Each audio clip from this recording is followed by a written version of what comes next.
वन्दे मातरम् सुजला सुफला मलयज शीतला सस्यश्यामला मातरम् वन्दे मातरम् शुभ्रज्योत्स्ना पुलकितयामिनी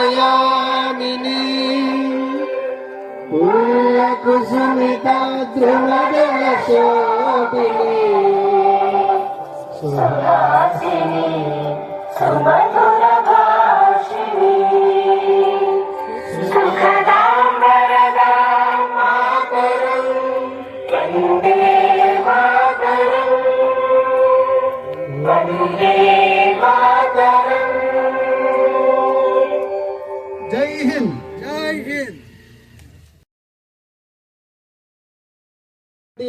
వయోజనులు ఎవరైతే ఉన్నారో వారందరికీ కలిపి ఒక కుటుంబ పరిధిలో ఒక జాబ్ కార్డు అనేది మరి ఇవ్వడం జరుగుతుంది. ఈ జాబ్ కార్డుకి అప్లై చేసినటువంటి ఒక 15 రోజుల లోపలనే జాబ్ కార్డు అనేది ఇవ్వడం జరుగుతుంది.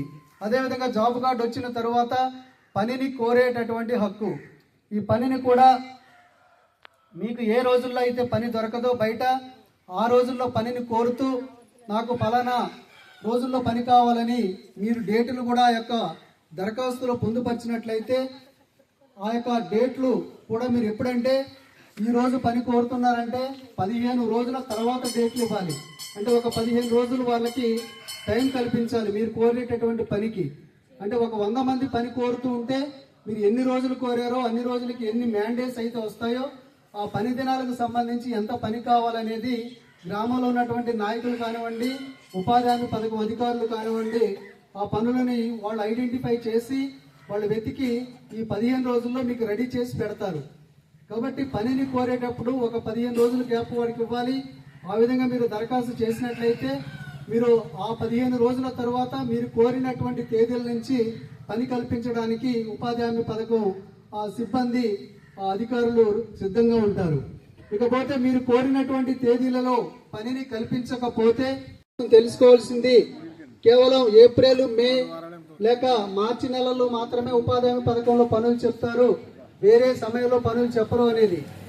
కానీ చట్టం ఏం చెప్తుందంటే 365 రోజుల్లో కూడా ఉపాధి హామీ పథకంలో ఈ గ్రామ స్థాయిలో ఎప్పుడైతే మీరు ఖాళీగా ఉంటారో మీ పనులు కానీ రైతు పనులు కానీ ఎప్పుడైతే బయట దొరకవో అలాంటి టైంలో ఉపాధి హామీ పథకాన్ని ఆశ్రయించి ఒక దరఖాస్తు ద్వారా మీరు మాకు పని కావాలని దరఖాస్తు పెట్టుకున్నట్లయితే ఈ ఉపాధి హామీ పథకంలో పనులు దొరుకుతాయి. అలాంటి రోజుల్లో పని కల్పిస్తారు. కాబట్టి ఇక్కడ మీరు గమనించాల్సింది ఏంటంటే మీకు పని ఎప్పుడు ఎక్కడ లేని టైంలో మాత్రమే ఉపాధి హామీ పథకాన్ని ఆశ్రయించి ఈ ఉపాధి హామీ పథకంలో పనులు పొందాలి. అదే అదనపు మ్యాండేట్స్ అంటారు, అదనపు ఆదాయం అంటారు దాన్ని. ఇకపోతే మరి మీరు పని చేసినటువంటి 15 రోజులకే వేతనాలను పొందేటటువంటి హక్కు ఉంది. 15 రోజులకు వేతనాలను ఇవ్వకపోతే ఆ వేతనాలకు కూడా నష్టపరిహారం మరి దానికి పెనాల్టీ కూడా వేసి మీకు చెల్లించాల్సినటువంటి హక్కు మీకు ఉంది. అదేవిధంగా మరి ఎక్కడా లేని విధంగా ఏ చట్టంలో లేని విధంగా స్త్రీ పురుషులకు సమాన వేతనాలు ఈ యొక్క చట్టంలో పొందుపరచబడ్డాయి. స్త్రీ పురుష అనే భేదం లేకుండా ఇద్దరికి కూడా మరి కలిసి పనిచేయాలి, కలిసి సమాన వేతనాలు తీసుకోవాలనేది ఈ యొక్క చట్టం చెప్తున్నటువంటి ముఖ్యమైన అంశం. అదేవిధంగా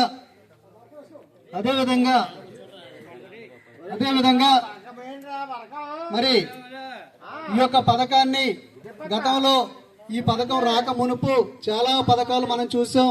ఆ పథకాలన్నీ కూడా అవినీతిమయం అవ్వడం, పక్కదోవ పట్టడం, వేరే వాళ్ళ చేతుల్లోకి ఆ ఫలితాలన్నీ వెళ్ళిపోవడం, అలాంటి పథకాలన్నీ మనం గతంలో చూసాం. వందే మాతరం సుజలా సుఫలా మలయజ శీతలా సస్యశ్యామలా మాతరం వందే మాతరం శుభ్రజ్యోత్స్నా పులకితయామినీ ఉల్ల కుసుమిత ధ్రువదళ శోభిని సుహాసిని సుమధుర భాషిణి సుఖదాం వరదాం మాతరం వందే మాతరం వందే మాతరం. జై హింద్. జై హింద్. క్రమశిక్షణతో ఉండాలని మనం చేస్తూ ఉన్నాం. సార్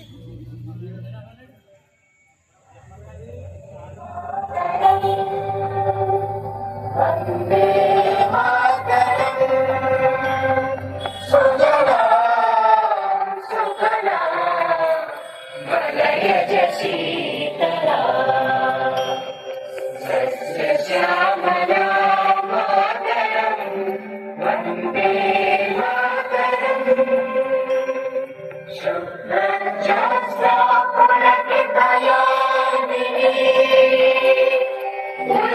కుసుమితం ధ్రువదళ శోభిని సుహాసిని సుమధుర భాషిని సుఖదాం వరదాం మాతరం వందే మాతరం వందే మాతరం. జై హింద్. జై కూటమి నాయకులకి, గ్రామ పెద్దలకి, మన గ్రామ ప్రజలకి అందరికీ కూడా నా హృదయపూర్వక నమస్కారాలండి. ఇప్పుడు మనం ఈరోజు ఉపాధి హామీ పథకంలోని ఇంకా మనకు తెలియని ఇంకేమైనా కొత్త విషయాలు ఆల్రెడీ మీకు చాలా తెలుసు, ఆల్రెడీ అందులో ఉన్నారు కాబట్టి మనం ఈ ఉపాధి హామీ పథకంలో 96 ఉన్నాయని చెప్పేసి ఇందాక చెప్పారు. కానీ మన గ్రామానికి సంబంధించి ఎన్ని ఉంటాయని చెప్పేసి అని నిన్న అడిగాను. 32 ఎన్నో అంశాలు అన్నారు. మనం ఇంకా తెలుసుకుందాం. ఈ 32 అంశాల గురించి కూడా మా గ్రామానికి సంబంధించి ఏమేమి ఉన్నాయో మీరు మాకు వివరంగా చెప్తే మా గ్రామ ప్రజలు మరింతగా తెలుసుకుంటారండి.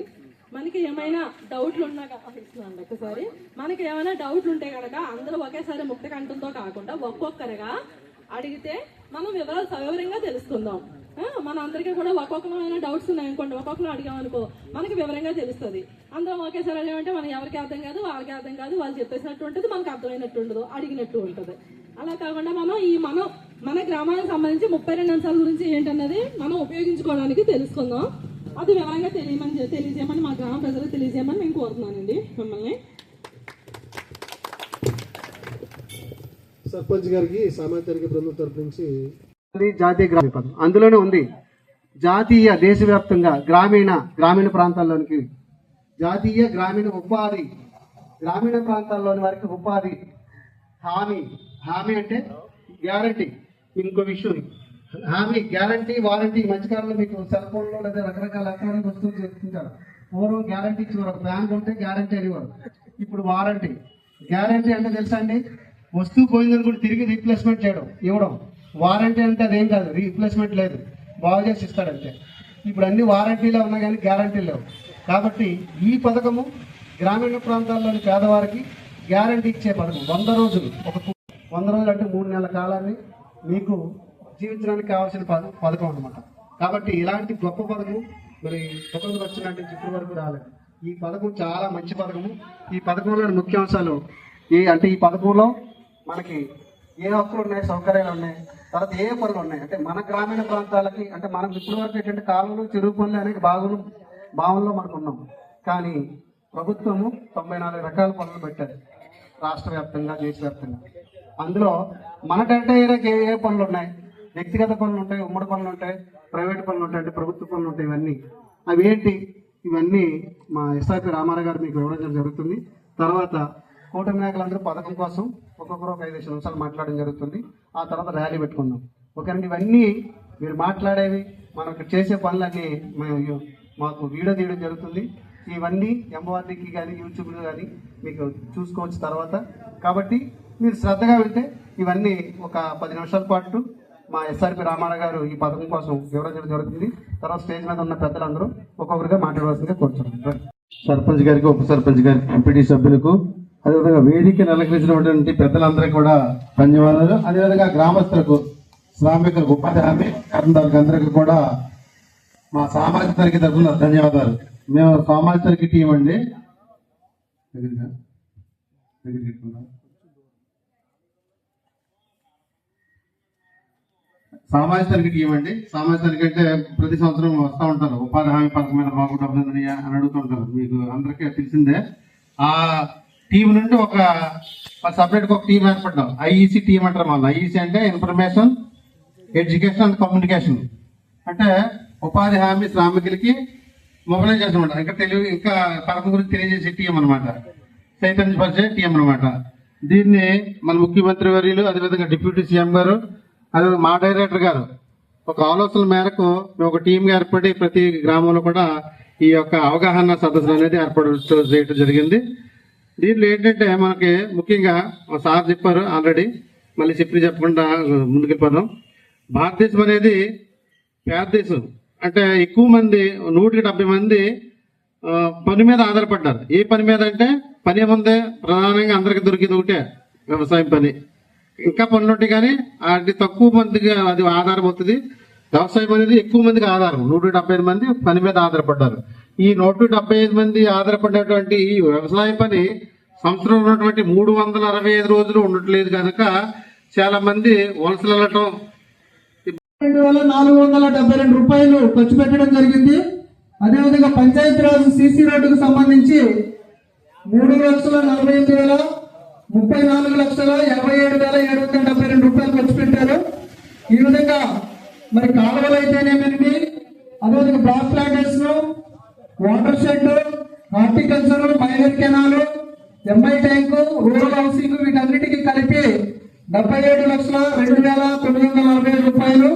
మెటీరియల్ కు సంబంధించి, సిమెంట్ రోడ్లకు సంబంధించి ఇవన్నీ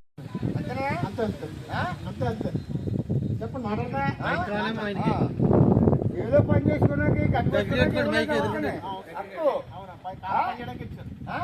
చాలా పనులు ఫారం మొగులు చేయలేదని అంతేనా? నువ్వు చెప్పింది కరెక్టే. చెప్పారండి కాదు రౌడీ బాగా చెప్పారు. కూర్చోండి బాగా చెప్పారు. కూర్చోండి గట్టి కోసుకున్నామండి, ఏదో పని చేసుకున్నామండి, అందరినీ గట్టే చెబుతాను.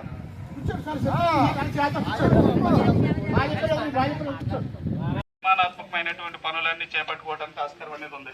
అదేవిధంగా మన గ్రామాల్లో చిత్రపటం చూసుకున్నట్లయితే శ్మశాన వాటిక అనేది ఉంది. ఈ శ్మశాన వాటికలో కూడా లెవెలింగ్ పని అనేది చేసుకోవడానికి ఆస్కారం అనేది ఉంది. లెవెలింగ్ పనులు చేసుకుని ఖచ్చితంగా దాన్ని శ్మశానాన్ని అభివృద్ధి చేసుకోవడానికి, ఆ క్రిమిటోరియాన్ని బాగా మనం డెవలప్ చేసుకోవడానికి ఉపాధి హామీలో మనకి అవకాశం అనేది ఉంది. అదేవిధంగా మనం నిర్మించుకున్నటువంటి ఈ యొక్క ఎస్డబ్ల్యూపీసీ షెడ్ అనేది మన గ్రామంలో లేనప్పటికీ కూడా, ఒకవేళ ఎస్డబ్ల్యూపీసీ షెడ్ కూడా నిర్మించుకుంటే కనుక మన గ్రామాల్లో ఉన్నటువంటి తడి పొడి వ్యర్థాలు ఏవైతే ఉన్నాయో వాటిని అన్నింటినీ కూడా సేగ్రిగేషన్ చేసి ఆ యొక్క ఎస్డబ్ల్యూపీసీ షెడ్ లో వేసినట్లయితే కనుక అది కొంతకాలానికి ఎరువుగా తయారవుతుంది. ఎరువుగా తయారైనటువంటి ఎరువును మరలా రైతుల పొలాల్లో వేసుకున్నట్లయితే కనుక భూసారం అనేది పెంపొందించబడుతుంది. మేము ఉదయం నిన్న మొత్తంగా చూసాం. మన గ్రామం ప్రకృతి వ్యవసాయ ఆధారిత గ్రామంగా ఇక్కడ బోర్డు అనేది సామాజిక తనిఖీలో పాల్గొందాం.